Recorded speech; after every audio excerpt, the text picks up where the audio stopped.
Hello, नमस्कार सभी भाइयों को। ये वीडियो मैं एसएससी एमईएस ड्राइवर के लिए लेके आया हूँ, जिसमें मैं आपको 28 तारीख की हेयरिंग और 30 तारीख की हेयरिंग के सारी डिटेल ए टू जेड बताऊँगा। वीडियो लाने को तो मैं 28 को भी लेके आ सकता था, 30 को भी लेके आ सकता था, लेकिन मेरे पास क्या इसके ना तो कोई सोर्सेज थे और ना मेरे को इसका कोई ऑफिशियल मेरे पास इसका ऑर्डर था। इसलिए मैं जब तक मेरे पास कुछ ना आ जाता तब तक मैं वीडियो नहीं बनाता हूँ। आप तो बार बार कहते रहते हो, लेकिन मैंने वीडियो नहीं बनाया। फाइनली मेरे पास कुछ रिकॉर्डिंग और कुछ लोग जहाँ वहाँ प्रेजेंट हुए थे उनके अनुसार और कुछ जो हाई कोर्ट की जो हेयरिंग थी उनके अनुसार मैं ये वीडियो बना रहा हूँ।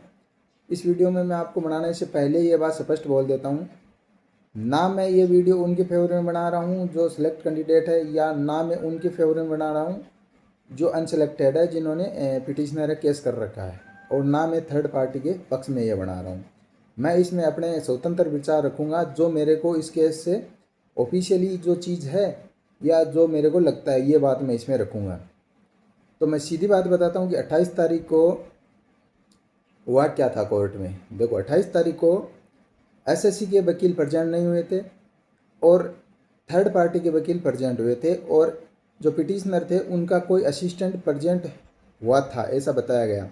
लेकिन हुआ क्या था कि सबसे बड़ी गलती कर दी थी थर्ड पार्टी के वकील ने। उन्होंने एक दलील रखी जिसमें कहा गया कि इन जो 28 कैंडिडेट है इनके लिए सीट रिजर्व रख दीजिए, बाकी जो कैंडिडेट है 1070 ये प्रभावित हो रहे हैं 28 की वजह से, और इनके लिए सीट रिजर्व रख दीजिए, बाकी केस को चलने दीजिए। ये बात रखी थी थर्ड पार्टी के जो वकील थे उसने। तो उस दिन डिसीजन नहीं ले सकते थे जज साहब, क्योंकि जो मेन थे पिटिशनर उनके वकील भी नहीं थे और गवर्नमेंट के वकील भी नहीं थे, थर्ड पार्टी के वकील था। इसलिए केस को रीलिस्ट कर दिया गया 28 तारीख को।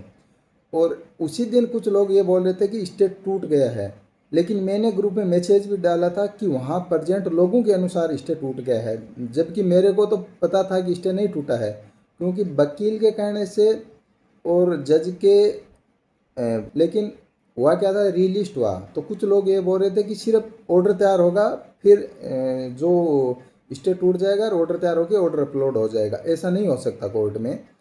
मैंने मेरे को जो पर्सनली उस दिन कॉल किया था, मैंने सबको बताया था कि 30 तारीख को फिर से हेयरिंग होगी। जैसा आप बैठेंगे पिटिशनर और ये जो सामनी पार्टी एसएससी या जो थर्ड पार्टी वो सारे प्रेजेंट होंगे, बहसबाजी होगी, उसके बाद डिसीजन लिया जाएगा। और हुआ क्या था कि 30 तारीख को ये प्रेजेंट हुए, गवर्नमेंट के वकील भी प्रेजेंट हुए और सामनी पार्टी के वकील भी प्रेजेंट हुए और ये थर्ड पार्टी वाले थे ही थे। तो बात वही उठ गई कि 28 सीट रिजर्व रखने के लिए ये कैंडिडेट की तरफ से प्रस्ताव रखा गया था, जो थील किसी भी पार्टी की तरफ से, तो उसको वकील को ही उस वो पार्टी माना जाता है। जैसे एसएससी की तरफ से वकील साहब प्रेजेंट हुए थे वास्तव जी, तो वास्तव जी को ही एसएससी माना जाएगा कोर्ट में। तो जज साहब ने कहा कि क्या आप इसकी परमिशन देते हो, तो उन्होंने कहा यह तो मैं डिपार्टमेंट से पूछ के बताऊंगा, क्योंकि वो अपने स्तर पे नहीं दे सकते इसे परमिशन, और ये अगर परमिशन देते तो मामला फिर निपटने में भी नहीं आता, बहुत ज़्यादा उलझ जाता ये। अब मैं बताऊं गलती क्या हुई थी। देखो, 28 तारीख ने ये उन लोगों के लिए एक हिंट दे दिया कि 28 सीट रिजर्व रखने का भी ऑप्शन होता है। ये गलती की है थर्ड पार्टी के वकील ने, क्योंकि 28 सीट सीधा आप देख सकते हो। पहले हम ये लड़ाई लड़ रहे थे कि रिक्वायरमेंट रूल में ये चीज़ नहीं है, ट्रेड टेस्ट करना या एसएससी के जो सुधार का है, ये एसएससी का रूल है, कभी भी कर सकती है, उसका हैक है। लेकिन आप ये चीज़ देख रहे हो कि 28 तारीख के बाद ये दोनों चीज़ें से मुद्दा हट गया है। अब सब जगह एक ही एक चर्चा है कि 28 सीट रिजर्व रखेंगे या नहीं रखेंगे। क्या ट्रेड टेस्ट को कोर्ट भूल गया है कि केस ट्रेड टेस्ट को लेके हुआ था, लेकिन हकीकत में गलती थर्ड पार्टी के वकील ने की है वाले थे, और उससे 28 तारीख को स्टे टूट जाता। अगर 28 को वो प्रेजेंट ना हुए तो 30 को स्टे टूटना कन्फर्म था। लेकिन अब क्या, केस को एक नया मोड़ दे दिया है कि 28 सीट रिजर्व रखनी है, फिर रिजर्व रख के और जब तक प्रोसेस चलती रहे तब तक इनकी बाकी की ज्वाइनिंग करवा दो, और जो 28 लड़कों को। अब इसमें दिक्कत क्या है मैं बताऊं। जब भी कोई वैकेंसी में सीट रिजर्व रखी जाती है तो सीट रिजर्व रखी जाती है, जो टोटल वैकेंसी होती है उनमें से वो नेगेटिव करते हैं जितनी सीट रिजर्व रखनी है।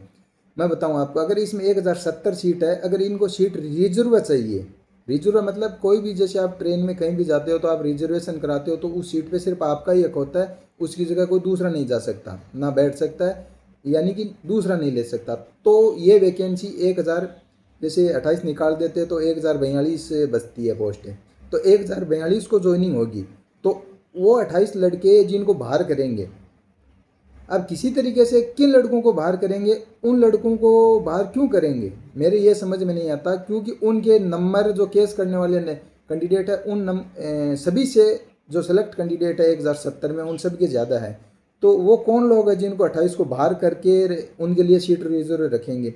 ये पॉइंट थर्ड पार्टी के वकील का बहुत गलत पॉइंट था, जिससे सभी को नुकसान होने वाला है। दूसरी बात, अगर जैसे 2 साल बाद या 1 साल बाद या 6 महीने बाद अगर डिसीजन आता है, ट्रेड टेस्ट करवाते हैं, तो उन 28 लोगों का ट्रेड होगा, तो उनके साथ अगर आपका भी ट्रेड टेस्ट हुआ और 1042 को जिनको ज्वाइनिंग मिली उनका अगर ट्रेड टेस्ट हुआ, उनमें से 10 लड़के भी अगर फेल हो गए तो उनके साथ क्या होगा? क्या 2 साल नौकरी करने के बाद आपको नौकरी से निकाल देंगे? क्योंकि अगर प्रोसेस स्टार्ट कर रहे हो, केस चलता रहा, अगर 2 साल बाद उन लड़कों के पक्ष में फैसला आया तो फिर आगे की क्या प्रोसेस होगी?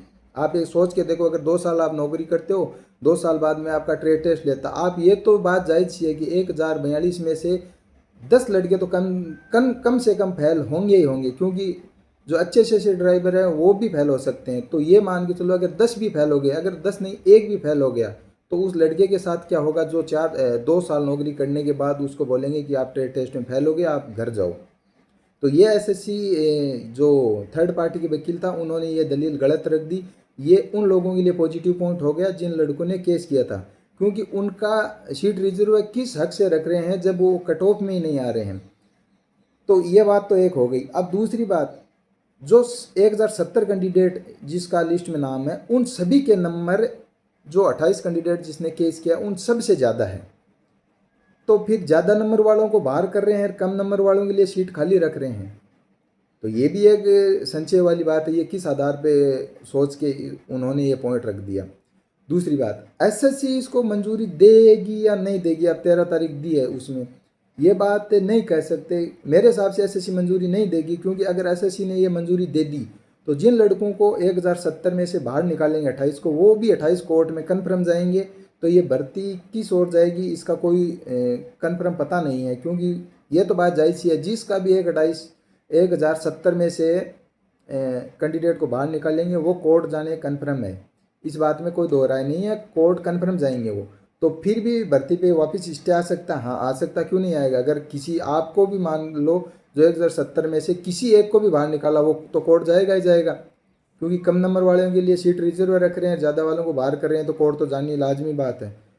तो ये सबसे बड़ी गलती कर दी थर्ड पार्टी के वकील ने। ये तो बात हो गई थर्ड पार्टी के वकील की। अब एसएससी क्या कर रहा है? एसएससी क्या करे, इसमें संशय यह है कि थर्ड पार्टी का वकील है वो भी सेलेक्ट कैंडिडेटों के फेवर में है, और एसएससी का जो वकील श्रीवास्तव जी है वो भी थर्ड पार्टी के फेवर में है। तो थर्ड पार्टी नहीं, सेलेक्ट कैंडिडेटों के फेवर में है। तो अब बात ये हो गई कि सेलेक्ट कैंडिडेट और सेलेक्ट कैंडिडेट दोनों आमने सामने हो गए। क्यों? क्योंकि वो भी उसकी तरफ से पैरवी कर रहा है और जो श्रीवास्तव जी है वो भी उनकी तरफ से पैरवी कर रहे हैं। तो क्या ये दोनों आमने सामने हो गए तो इनका फ़ायदा किन को मिलेगा? सीधा सा फ़ायदा मिलेगा जो पिटिशनर है उनको फ़ायदा मिलेगा इनका। अगर एक घर में दो आपस में लोग लड़ रहे हैं तो लाजमी सी बात है पड़ोसी को फ़ायदा मिलता ही मिलता है उन चीज़ से, क्योंकि पड़ोसी फिर उसका दोस्त हो जाता है। यही बात आपके साथ होने वाली है, आप दोनों आपस में आमने सामने हो जाओगे, क्योंकि थर्ड पार्टी के वकील बोलेगा सीट रिजर्व रखो, एसएससी मना कर देगी, तो ये दोनों पार्टी आमने सामने हो जाएंगी। फिर केस किस ओर जाएगा मेरे को पता नहीं है, और ना मैं बता सकता ये चीज़। मैंने पहले दिन ही जिस दिन थर्ड पार्टी देंगे, ये कभी भी नहीं हो सकता। जो मूल सीट होती है उनमें से सीट रिजर्व रखी जाती है, वेटिंग का आप कैसे कह सकते हो? क्योंकि क्वालिटर 1070 का इशू हो गया, और अगर 1070 के 70 पूरे ज्वाइन कर लिए तो कोर्ट बोलेगा कि वो 28 सीट कहाँ है। ये तो हम कल्पना कर रहे हैं कि भाई 500 सीट खाली रहेंगी, 400 कर रहेंगी, ये ऑफिशियल थोड़ी है कोई। अगर कोर्ट फिर 1070 में से 28 सीट खाली नहीं गई तो कोर्ट एसएससी को या गवर्नमेंट को पूछेगा कि मैंने आदेश दिया था 28 सीट खाली रखने का। अब वो 28 सीट कहाँ है, अगर 1070 पूरी ज्वाइन कर लिए तो ये कोर्ट की अवहेलना हो जाएगी, उसमें तो बहुत बड़ा जुर्माना लगता है ये चीज़। तो मूल सीटों में से रिजर्व रखेंगे, ये आप दिमाग से बहम निकाल दीजिए कि वेटिंग वालों में से रिजर्व होती है, वेटिंग से कभी रिजर्व नहीं होगी। 28 जो मूल सीटें हैं उनमें से रिजर्व होगी, 1042 सीट जो बचती है उन पर ही वैकेंसी आगे बढ़ेगी। तो ये चीज़ आप अपने वकील से सवाल करना कि बहुत बड़ी गलती है, ये चीज़ आपको नुकसान दे सकती है। और ये भर्ती को 13 तारीख को क्या होगा ये मैं नहीं बता सकता, लेकिन ये मेरे को पता भी नहीं है। लेकिन इतना ज़रूर करिए आप कि थर्ड पार्टी के जो वकील साहब है, ये मेरी उन लड़कों से भी रिक्वेस्ट है जो थर्ड पार्टी के वकील साहब को खड़ा किया है कि आप अपने वकील साहब को बोलिए कि वकील साहब आप थोड़े दिन शांत रहिए, या इस चीज़ जो आपने कोर्ट में रख दी है कि 28 सीट रिजर्व का, इसका कोई दूसरा ऐसा रास्ता निकालिए कि जो सेलेक्ट कैंडिडेट है उनमें से एक को भी नुकसान ना हो। क्योंकि ये जो 1070 कैंडिडेट है वो सभी साथ मिलके केस लड़ें तो ठीक रहता है, अगर उनमें से 28 को बाहर कर दिया तो फिर पैरवी करने का मतलब क्या हो गया। तो मेरे हिसाब से जो गवर्नमेंट केस लड़ेगी वो अच्छा केस लड़ेगी, इसमें आप थोड़ा संयम रखिए।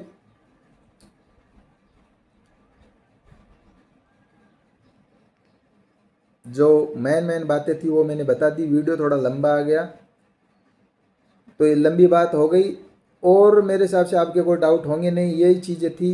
तो 13 को स्टे हटेगा या नहीं हटेगा ये भी कंफर्म नहीं। और एक चीज़ मैं आपको और बता दूं, शायद जून में कोर्ट की समर वेकेशन आएंगी, 1 महीने की आती है। अगर 13 को कुछ नहीं हुआ तो फिर शायद जुलाई में ही तारीख जाएगी।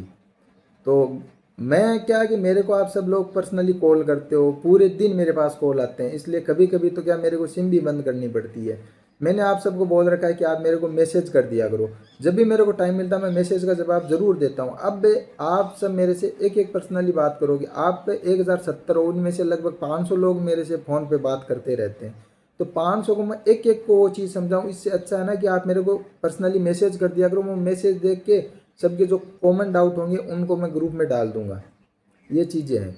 और जो अनसेलेक्ट कैंडिडेट है उनको शायद अब कुछ करने की ज़रूरत ही नहीं है, उनकी तरफ से ये सेलेक्ट वाले कैंडिडेट खुद ही चौधरी मणि के सारा काम कर देंगे, आप बैठे रहो घर पे। और जो सेलेक्ट कैंडिडेट है उनको मैं बोलता हूँ कि आपकी ज्वाइनिंग तो होगी, ये बात कन्फर्म है, लेकिन आप खुद अपने पैरों पे कुल्हाड़ी मारते हो, ये मैंने ग्रुप में डाला था। इसलिए वजह से यही चीज़ थी, वो अपने पैरों पे कुल्हाड़ी क्यों मार रहे हो, क्योंकि आप खुद जल्दीबाजी के चक्कर में भर्ती को फंसा रहे हो, तो इसका कोई निचोड़ भी नहीं है। आप खुद ये चीज़ सोच के देखो, कोई भी चीज़ होती है धैर्य से ही उसका नतीजा अच्छा निकलता। वरना तो वीडियो बनाने को तो मैं 28 तारीख को भी बना सकता था, 29 को बना सकता था, लेकिन आप क्या बिना कोई चीज़ सोचे समझे उतावले होकर कर देते हो। मेरे को ये चीज़ अच्छी से पता है कि आप सब पैनिक हो रहे हो, रिजल्ट आए काफ़ी दिन हो गए, गांव में रह रहे हो, तो उस वजह से आपको डिप्रेशन है। लेकिन उसके अलावा आपके पास ऑप्शन ही क्या, आप थोड़े धैर्य रख के सोच समझ के काम करते तो शायद अच्छा रिजल्ट भी मिलता। तो मेरा तो आपको यही कहना है कि जो करेगी गवर्नमेंट करेगी, अपनी तरफ से कुछ भी करने की कोशिश मत करो, वो आपको नेगेटिव की तरफ ही ले जाएगी। वीडियो मेरा काफ़ी लंबा हो गया, ये बात मैं यहीं समाप्त करता हूँ। और मैंने ये जो भी बात बोली है ये मैंने अपने मेरे पर्सनल विचार रखे हैं इसमें। मैं ना किसी की पैरवी कर रहा हूँ कि सेलेक्ट कैंडिडेट हूँ कि अनसेलेक्ट कैंडिडेट हूँ या थर्ड पार्टी के कैंडिडेट हूँ। जो मेरे विचार थे वो मैंने रखे हैं। आपकी जो मर्जी हो वो आप कर सकते हो, आप स्वतंत्र हो। जो सेलेक्ट कैंडिडेट है वो भी कर सकते हैं, जो थर्ड पार्टी वाले हैं वो भी कर सकते हैं, और जो अनसेलेक्ट कैंडिडेट है वो भी कर सकते हैं। मेरे को ना तो इससे कोई फ़ायदा हो रहा है, ना मेरे को इससे कोई नुकसान हो रहा है। मैं जो ये पैनिक जो कैंडिडेट है मेरे पास मैसेज करते हैं उनके लिए मैं ये वीडियो बना के डाल रहा हूँ। बाकी और कोई डाउट हो तो आप मेरे को मैसेज कर दिया करो, कॉल भी कर दिया करो, लेकिन ये चीज़ें कॉमन चीज़ें कॉल पे मैं सबको जवाब नहीं दे पा रहा हूँ क्योंकि मैं अकेला हूँ। आप 300 लोग हो तो मैं कैसे सबको जवाब दूंगा। तो ठीक है, धन्यवाद। अगर और कोई डाउट हो तो आप मैसेज कर देना। धन्यवाद।